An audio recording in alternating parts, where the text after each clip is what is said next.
my new podcast, Yoga Intent.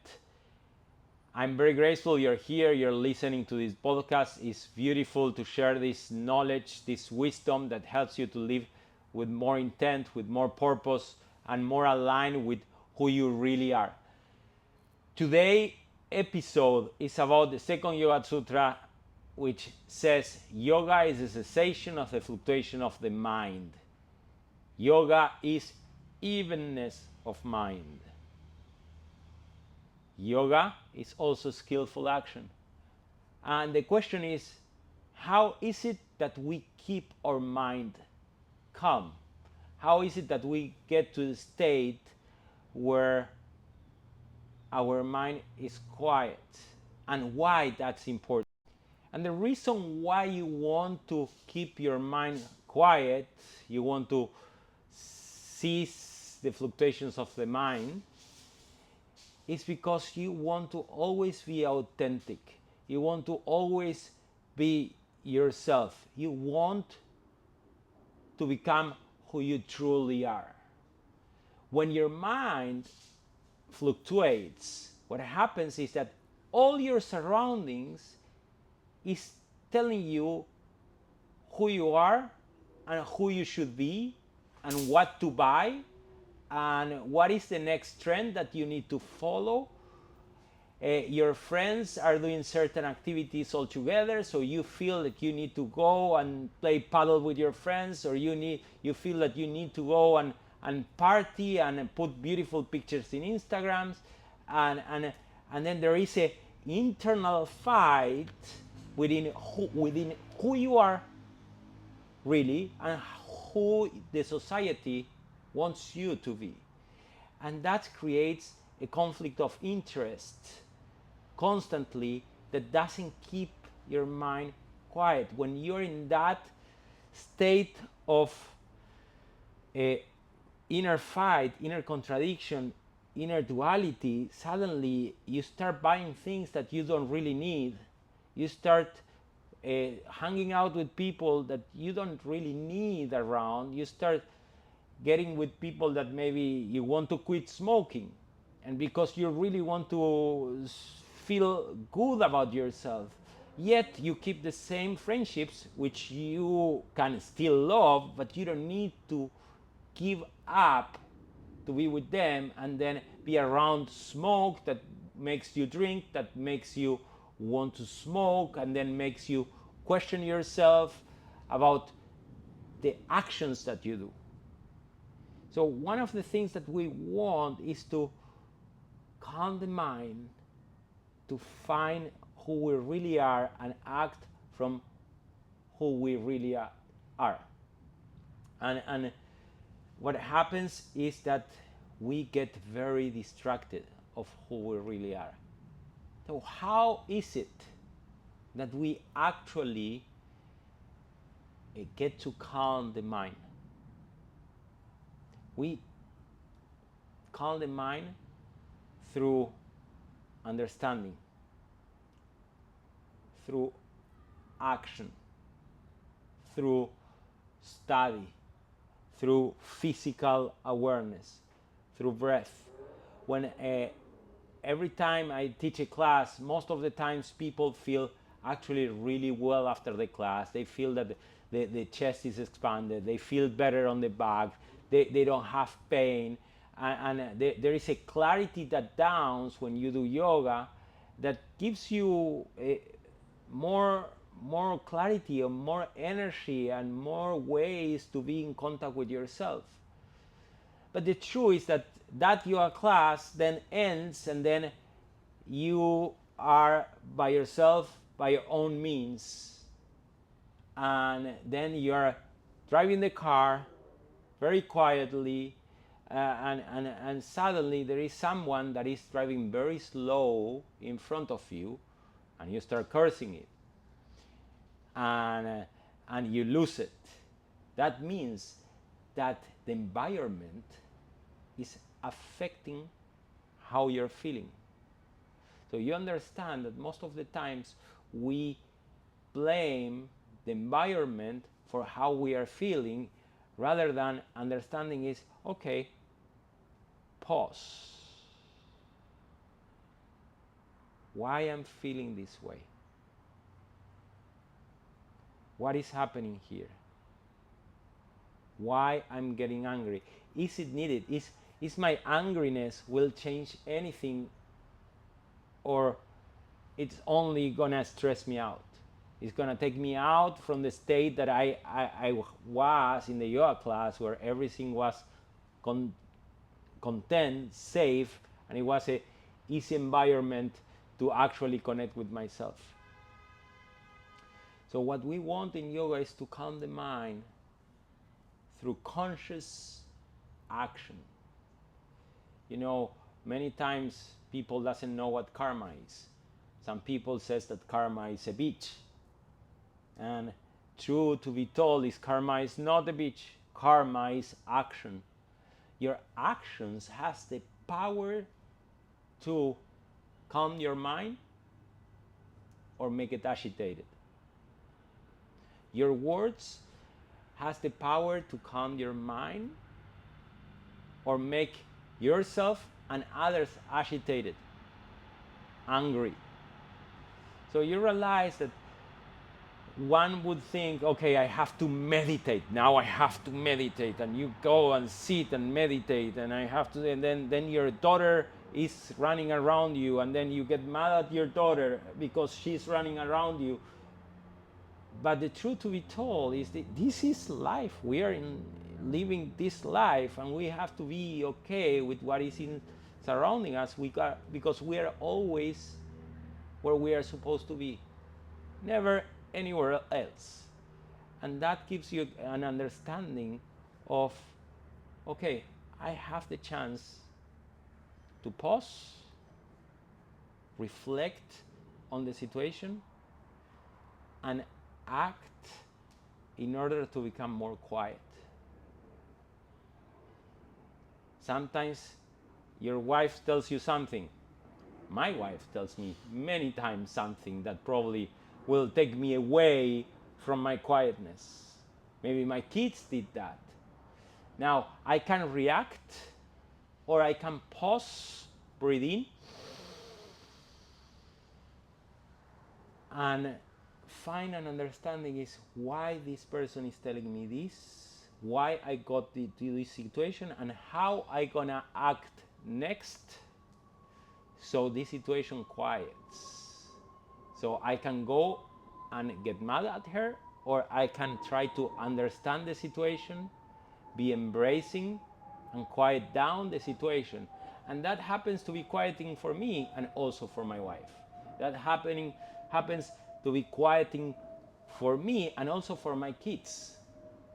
When we act from a place of awareness, of quietness, of love, instead of acting on the rush of things to get things done, to buy a car that we don't really need, that then we have to work for that car so we can pay the car, to have a house that is pretentious and is beyond our budget, and then we want to show off to our friends so the friends thinks that we are so powerful and so on. But the truth is that you're giving your soul away when you are behaving that manner. That's why yoga brings the tools for you to quiet the mind, act quietly, simply, so your mind quiets down. And instead of acting from the expectations of society, from the trends of society, and acting from, oh, there is a new paleo diet. Let's do this paleo diet, and then you have the other diet, the keto diet, and you have the veganism, and you have this and that. Your mind keeps wandering around, and you're not settling in nothing. But when you act from a place of love, understanding, or even a selfless act, your mind quiets. And instead of acting from your ego, you start acting from your heart. When you act from your heart, from who you really are, your actions calms your mind. Your mind that is quiet makes your action more clear, and the actions are right in front of you, the actions that you need to do. And what is the most gratifying thing is to do the right thing at the right time. And that's why yoga is also skillful action. Sometimes we think about yoga as a yoga class, and you go to a yoga class, and instead of doing a yoga class, you're actually doing a workout. You get to the class, you put the mat, you bring the leg up, you bring your leg upwards, you move the leg to the side, you move the arm this way, and you do this pose, the other pose, and so on. And then you didn't know what you did, you go, you rest in Shavasana, you did a workout. But the true yoga happens when you are aware of your body. You move your body with consciousness, with love, with understanding, for openness, for expansion, not to just work out to be pretty, for vanity. You're doing it as a offering. You're doing it as an offering, as a gratitude for life. But what happens when you move the body with consciousness, or when you act with consciousness and with love and with knowledge, you feel more expanded. You feel more quiet. When you feel more quiet, your actions has a different purpose. That's why this podcast is called Yoga Intent, because every action has an intention behind that will bring quietness to your mind. And when your mind is quiet, you will have more clarity on how to act next. And then you're creating a cycle that is uplifting, an uplifting cycle, which is opposite as a vicious cycle. So what we're gonna do next is to start breathing, which is an action. And it's an action with an intention. It's an action for us to calm the mind. So we're gonna finish with a very simple meditation. Roll the shoulders back. Feel your chest expanding wherever you are. Feel your skin. If you're driving, please do not close your eyes. Keep the awareness, but feel whatever you're feeling, and connect with your breath. Taking a soft, smooth inhalation. Taking a soft, smooth exhalation.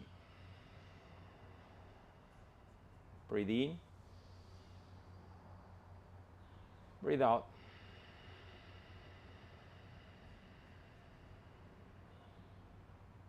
And keep breathing. And find relaxation on your lips. Find relaxation on your jaw, on your tongue, on your throat. And as you breathe, start connecting with your heart. The heart is said that is where your soul resides. In your chest is where your soul resides. So keep rolling the shoulders back, keep your chest lifted. Feel expansion on your chest. And maintain the breath. Breathe in softly inwards. Breathe out. Soften the gaze, soften the eyebrows, soften the forehead. And keep moving to your heart. Bringing softness to your being, bringing quietness to your being with each exhalation.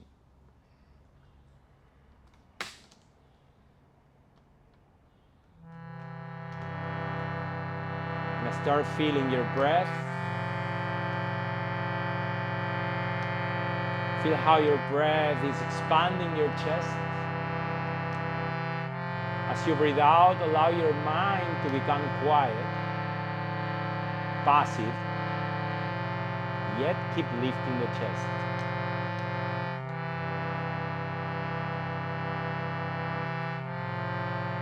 Soft, small inhalation, soft, small exhalation.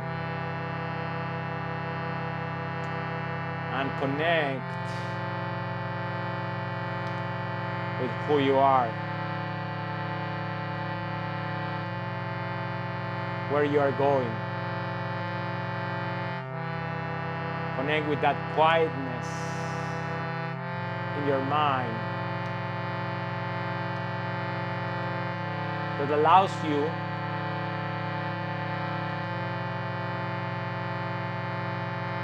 to act with love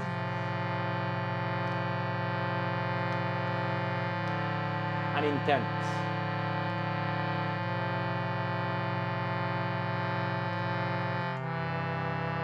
Jaya Siya Ram, Jai Jai Man.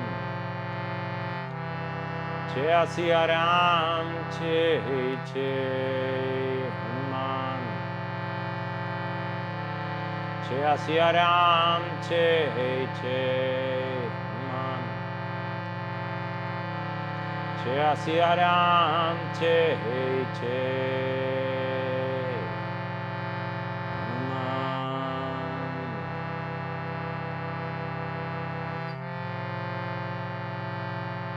soft, small inhalation, soft, small exhalation.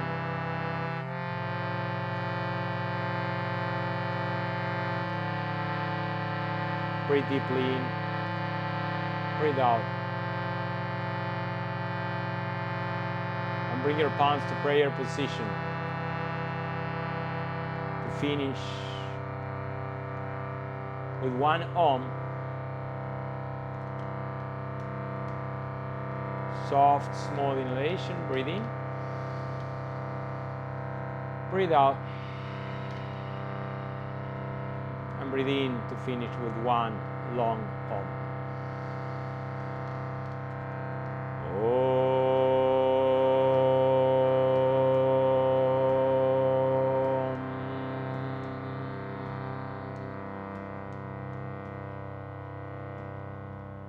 Feel the silence, feel the quietness, and listen.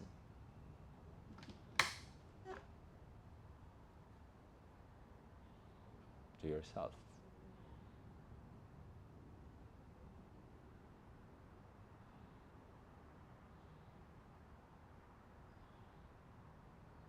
Breathe deeply in.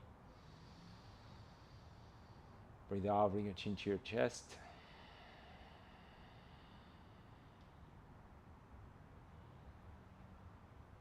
Lift your head. Namaste. Thank you everyone for being here. Thank you for sharing this wisdom. Here we are to be more healed, more uplifted, more expanded, more quiet, and be good with every single being. A friend is oneself with another body. I leave you with that reflection. A friend is ourself with another body. See you next week. Namaste. I love you all.